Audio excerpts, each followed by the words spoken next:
ሰላም ጤና ይስጥልኝ የተከበራችሁና የተወደዳችሁ ተመልካቾቻችን በብስራት ኤፍኤም የዩቲዩብ ቻናላችን የብስራት ኮምቦ ቆይታችን ነው ተጀመረ። ተፈራ ታመነ ከመላው የስቱዲዮ ባለሙያዎች ጋር የጋራ ቆይታን የማደርግ ይሆናል።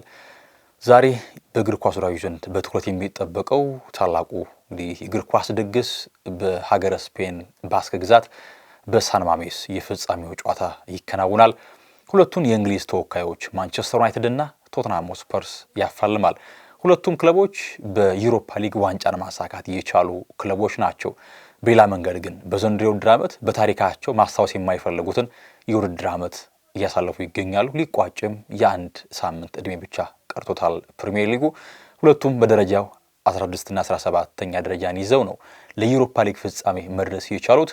ሁለቱም ክለቦች መልካቸው ለየቅል የሆነ በውስጥ ውድድር ደካማ ዓመትን ያሳለፉ፣ በአንጻሩ በአህጉራዊ ውድድር ደግሞ በጥንካሬ ዘልቀው ለፍጻሜ መቅረብ የቻሉበት አጋጣሚ ተፈጥሯል። ከዚያም አለፍ ሲል ቀይ ሰይጣናቱ በአውሮፓ አህጉራዊ ውድድሮች ምንም ሳይሸነፉ ለፍጻሜ መድረስ የቻለ ብቸኛው ክለብ ያደርገዋል። ታዲያ እነዚህ ሁለት የእንግሊዝ ክለቦች ዛሬ በፍጻሜ ይጫወታሉ። ይህንን አስከፊ ውድድር ዓመታቸውን እንዲህ በውጤት ማጣት የጠለሸ ዓመታቸውን በመልካም በሐሴት በጸዳል እንግዲህ ለመቋጨት ነው በፍጻሜው የሚገናኙት። ታዲያ የዋንጫው ባለቤት ክለብ እንግዲህ በሐሴት ዓመቱን ሲቋጭ፣ ነገር ግን ዋንጫ ያጣው ክለብ ደግሞ በሐዘኑ ላይ ድርብ ሐዘን ይሆንበታል። ምክንያቱም በሊጋቸው አስከፊ ዓመትን አሳለፉ። አሁን ደግሞ ይህን ዋንጫ የሚያጣው ክለብ ካለ የማያስታውሰው ዓመት ሆኖ ነው የሚያልፈው በብዙ ምክንያቶች። እናም ዛሬ ምሽት 4 ሰዓት በሳን ማሜስ ማንቸስተር ዩናይትድ ከቶተንሃም በዩሮፓ ሊግ የፍጻሜ ጨዋታቸውን የሚያከናውኑ ይሆናል። እንግዲህ ማንቸስተር ዩናይትድ እንደ ክለብ በእንግሊዝ ከዚያም ማለፍ ሲል በመላው ዓለም ስሙን በከፍታ መገንባት የቻለ በእንግሊዝ ፕሪሚየር ሊግ በስኬት መዝገቡ ራሱን በክብር ያስቀመጠ ዘንድሮ ሊቨርፑል ፕሪሚየር ሊግ ዋንጫን እስኪያሳካ ድረስ ቀዳሚው ክለብ በእንግሊዝ ዋንጫ በማሳካት ከዚያም ባለፈ ብራንዲንጉን ከፍ ያደረገ ፋንቤዙን ማስፋት እየቻለ ተወዳጅ የእንግሊዝ ክለብ ነው ማንቸስተር ዩናይትድ። ነገር ግን ዘንድሮ በታሪኩ አስከፊ ከሚባሉ ጊዜያቶች መካከል እያሳለፈ ይገኛል። እርግጥ ነው አሁን ላይ በአዲስ አብዮት እግር ኳሳዊ አብዮት ላይ ይገኛል። እንግዲህ ሰር ጂም ራትክሊፍ ወደ ክለቡ መጥተው እግር ኳሳዊ ሂደቶችን ማስተዳደር ከጀመሩ በኋላ በዚህ የውሳኔ ሂደት ላይ ሩበን አሞሪም ወደ ክለቡ መጥተው በራሳቸው የእሳቤ መንገድ ክለቡን ለመጠገን እየተጓዙ ይገኛሉ። ነገር ግን ይሄ ጥገና ፍሬ አላፈራም። ከወዲሁ እንግዲህ ስብራት እየገጠመው ይገኛል። አስከፊ ዓመታቸውን ያሳለፉ ይገኛሉ። እንግዲህ ከ1973-74 የውድድር ዓመት በኋላ 21ኛ ደረጃን ይዘው ከወረዱበት ዓመት በኋላ መጥፎ ከሚባሉት አጋጣሚዎች መካከል ይህ አጋጣሚ አንደኛው ነው። በፕሪሚየር ሊግ ተብሎ መጠራት ከጀመረም በኋላም በታሪካቸው ባክ ቱ ባክ ተከታታይ ሁለት ጨዋታዎችን በሊጉ ማሸነፍ ሳይችሉ ሊጉ ይጠናቀቃል። ይህም አስከፊ ነው። 18 ያክል ጨዋታዎችን ነው በሊጉ የተሸነፉት። በዚህ አይነት መንገድ በዚህ ቁመና ላይ ሆነው ነው ፍጻሜ ጨዋታ የሚያደርጉት። 2016-17 የውድድር ዓመት የዩሮፓ ሊግ ዋንጫን አያክስን አሸንፈው እንዳሳኩ የሚታወስ ጉዳይ ነው። ታዲያ ይህንን መጥፎ ዓመት ለመፋቅ በስኬት ለመቋጨት ነው ዩናይትድ ወደ ሳን ማሜስ የተጓዘው። ከጨዋታው አስቀድሞ ሀሳቦች ተነስተዋል። አሰልጣኝ ሩበን አሞሪም ስለ ውድድር ዓመቱ ለቀረበላቸው ጥያቄ ግልጽ ነው፣ የተቸገርንበት ዓመት ነው ያለፈው። ነገር ግን ትናንትን ረስተን ዛሬን ማሰብ አለብን። ስለ ዋንጫው፣ ስለ ፍጻሜው ጨዋታ፣ ስለዚህ ቀጣይ ዓመት ነው ማቀድና ማሰብ ያለብን በሚል ሀሳባቸውን ሰጥቷል። ከራስመስ ሆይሉንድ ብቃት ጋር በተገናኘ ደስተኛ ስለመሆናቸው ለቀረበላቸው ጥያቄ አዎ ደስተኛ ነኝ፣ በክለቡ ሁሉም መሻሻል አለበት።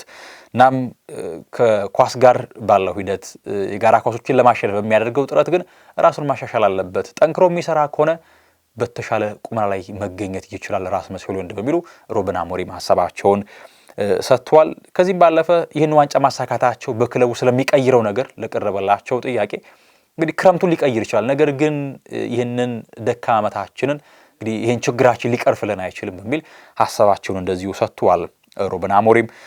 ሌላው የብሩኖ ፈርናንዴዝ የሰጠው ሀሳብ ነው። እንግዲህ ብሩኖ ፈርናንዴዝ እንደ ክለብ ዩናይትድ በሊጉ መጥፎ ዓመትን ቢያሳልፍም ዩናይትድ ነጥብ ባገኘባቸው አጋጣሚዎች ከዚያም ባለፈ ሲሸነፍ እንኳን ክለቡ በግሉ የነጠረ ብቃትን አስመልክቶ ምን ያክል አስፈላጊ የጥራት ደረጃው የላቀ ተጫዋች እንደሆነ እያስመለከተ ነው ከሜዳ የሚወጣውና ብሩኖ ፈርናንዴዝ ከፍጻሜ ጨዋታ በፊት ሀሳቡን ሰጥቷል።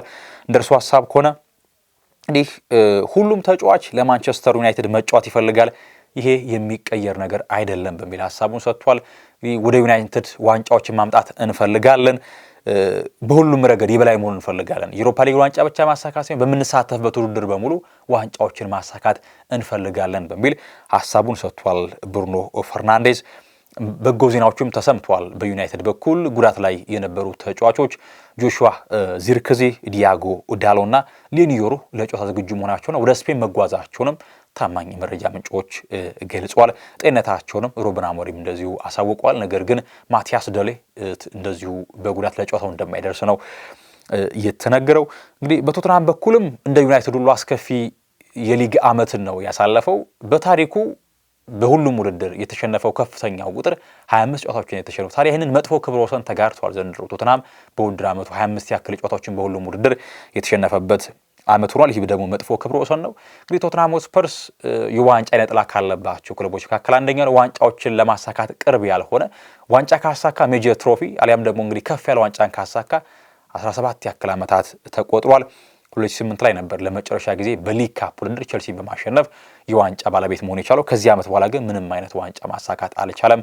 በሻምፒዮንስ ሊግ ፍጻሜ መድረስ ቻለ። በሊቨርፑል ተሸንፎ ዋንጫውን ያጣበት አጋጣሚ ይፈጠራል። በቶተንሃም የአሰልጣኝነት ዘመን ውስጥ እንግዲህ ማውሪዚዮ ፖቼቲኖ የቅርብ ዓመት ትውስታችን ነው። እንዴት አይነት ቡድን እንደገነቡ እናስታውሳለን። ነገር ግን በዋንጫ የታጀበ ዓመት አልነበረም ማሳለፍ የቻሉት። እንግዲህ በነገራችን ላይ ቶተንሃም ስፐርስ ዩሮፓ ሊግ ውድድር ሲጀመር የመጀመሪያውን ዋንጫ ያሳካው ቶተንሃም ነው። 1972 ውልቭስን በማሸነፍ የመጀመሪያውን የዩሮፓ ሊግ ዋንጫ ማሳካት ችሏል። ከዚያም ባለፈ ደግሞ በ1984 ዩሮፓ ሊግን በድጋሚ ማሳካት ችሏል ቶተንሃም ስፐርስ። ነገር ግን በዚያ በቀደመ ጊዜ የነበረውን ስኬቱ በቅርብ ዓመታት በዘመናዊ እግር ኳስ በስኬት ሲሞሸር የከረመባቸው አጋጣሚዎች እንግዲህ መፈጠር አልቻሉም። እንግዲህ ሃሪ ኬን በቶተንሃም ቤት አስደናቂ ዓመትን እያሳለፈ ቢዘልቅም ዋንጫ ግን ማሳካት ሳይችል ቀረ። ወደ ሀገረ ጀርመን አምርቶ በባየር ሙኒክ የቡንደስሊጋን ዋንጫ በቅርቡ እንዳሳካ የሚታወስ ጉዳይ ነው። አሰልጣኝ አንጄ ፖስቴኮግሉ ከጨዋታው አስቀድሞ በሰጡት ሀሳብ ከዚህ የፍጻሜ ጨዋታ በኋላም ዋንጫ ለማሳካት የማደርገውን ጥረት እቀጥላለሁ በሚል ሀሳባቸውን ሰጥቷል። ባለፉት 3 ጨዋታዎች ዩናይትድ ማሸነፋችን በፍጻሜ ጨዋታ ላይ ተጽዕኖ ይኖራል ብዬ አልገምትም፣ አላስብም በሚልም እንደዚሁ ሀሳባቸውን የሰጡበት አጋጣሚ ነው ያለው። እንግዲህ እርሳቸው በግሪክ በአውስትራሊያ እንግዲህ ይህ ህይወት ውጣ ውረዶችን አሳልፈዋልና እናትና አባቴ ለኛ ሲሉ ልጆቻቸው ሲሉ ቤታቸውን፣ ቤተሰቦቻቸውን፣ ሀገራቸውን ትተው ተሰደው ወጥተዋልና ይሄ ምንጊዜም በልቤ ታትሞ የሚቀመጥ ጉዳይ ነው በሚል ይህን ሀሳብ ሰጥተዋል። ከዚያም ባለፈው የክለቡ አምበል ሰን ሂንግሚንም ለ10 ዓመት ያክል በቶተንሃም ቆይቻለሁኝ፣ እናም ዋንጫ ማሳካት እፈልጋለሁኝ። ይህ የመጨረሻ ድል ሊሆን ይችላል፣ ምናልባትም ሌላም ተጨማሪ ድል ሊኖረኝ ይችላል። ነገር ግን ዋንጫውን ለማሳካቼ ደስተኛ መሆን እፈልጋለሁ በሚል ሰን ሂንግሚን ሀሳቡን የሰጠበት አጋጣሚ ነው ያለው። ከዚህ በተጨማሪ ኔዘርላንዳዊ የመሀል ተከላካይ ሚኪ ቫንደቨን ከቮልስቡርግ ወደ ስፐርስ ከመጣ በኋላ ብቃቱ በጥሩ መንገድ ከፍ ያለ ተጫዋች ነው። ሚኪ ቫንደቨን በጣም ፈጣን ነው። ኤሪያል ሆነ ግራውንድ ዱዋሎችን ማሸነፍ የሚችል ሲያስፈልግም ወደፊት እየተጠጋ ጎሎችን የሚያስቆጥር ጥሩ ዘመናዊ እንግዲህ ሴንተር ባክ የምንለው ተጫዋች ነው። ሚኪ ቫንደቨን ከጨዋታው በፊት ሀሳቡን ሰጥቷል።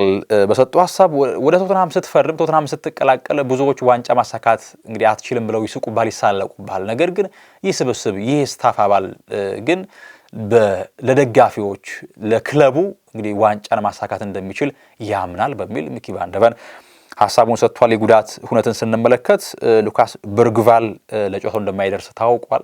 ነገር ግን ፓፔ ሳር ለጨዋታው ዝግጁ ስለመሆኑ ሀሳባቸውን ሰጥቷል አንጄ ፖስቴኮግሉ። እንግዲህ በነገራችን ላይ መጥፎው ዜና እርግጥ ነው ከሳምንታት በፊት የታወቀ ጉዳይ ነው።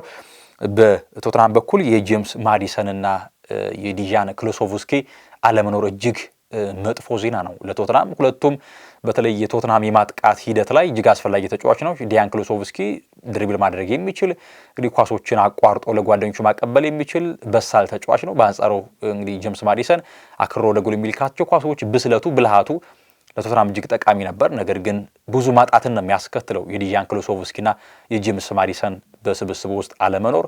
እናም በጉዳት ለጨዋታው እንደማይኖሩ ነው የታወቀው። አሁን ላይ ቶተንሃም እንግዲህ 10 ቁጥር ማን ይጠቀማል ነው ጥያቄው። ምናልባት አማካይ ክፍል ላይ እንደ ሮድሪጎ ቤንታንኩር ጨምሮ የቪስ ቢሱማና ፓፔ ሳር አሉ። ነገር ግን 10 ቁጥር ሚና ላይ የትኛውን ተጫዋች ይጠቀማሉ?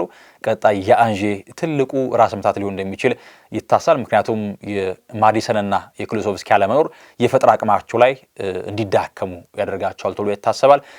ሌላው ነገር በዩናይትድ በኩል የሌኒ ዮሮ ወደ ጤንነት መመለስ እጅግ በጎ ነገር ነው። ምናልባት የጆሹዋ ዚርክዚ መመለስ በጎ ነገር ሆኖ ሳለ ፊትነሱ እንግዲህ ምናልባት ብቁ ሆኖ 90 ደቂቃ ለመጫወት አቅሙ ምን ድረስ ነው ትልቁ ጥያቄ ነው። ምክንያቱም ራስመስ ሆይሉንድ ባለፉት ጊዜያቶች አስፈላጊውን ግልጋሎት ለክለቡ የሰጠ ስለማይገኝ ማለት ነው።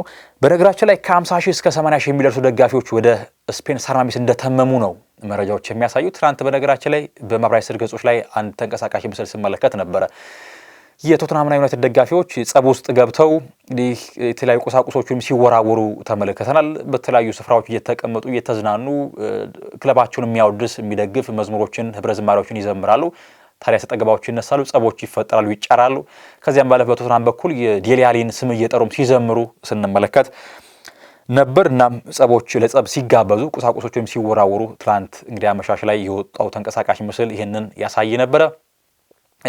እናም ዛሬ ምሽት 4 ሰዓት በስፔን ሳን ማሜስ የእግር ኳስ ወዳጆች እንግዲህ ቀለባቸውን የሰረቀው በዘንድሮው የውድድር ዓመት ከሚጠበቁ ትልቅ ፍጻሜዎች መካከል የዩሮፓ ሊግ ፍጻሜው ተከናውኖ እንግዲህ ያልፋል። መልኩ ብዙ ነው። የዛሬውን ፍጻሜ ማሸነፍ አንደኛ መጥፎውን የውድድር ዓመት ለመርሳት ይጠቅማል። ከዚያ ቁስል እንዲሽሩ ያደርጋቸዋል። ሁለተኛ ዋንጫ አሳክተው ውድድራቸውን ያጠናቅቃሉ። ሶስተኛ በቀጣዩ ውድድር ዓመት በአውሮፓ ሻምፒዮንስ ሊግ መሳተፋቸውን ትኬት ይቆርጣሉ። ስለዚህ ዘርፈ ብዙ ጥቅም ያለው የፍጻሜ መርሃ ግብር ነው። ማንቸስተር ዩናይትድ ከቶተንሃም ዛሬ ምሽት 4 ሰዓት በሳን ማሜስ ለፍጻሜ የሚፋለሙ ይሆናል። ተፈራ ታመነ ከመላው ስቱዲዮናዎች ጋር ቆይታ አድርጌያለሁ። እንግዲህ በጨዋታው እንድትዝናኑ ከወዲሁ ግብዣችን ነው። ብሩህ ጊዜን ተመኘው።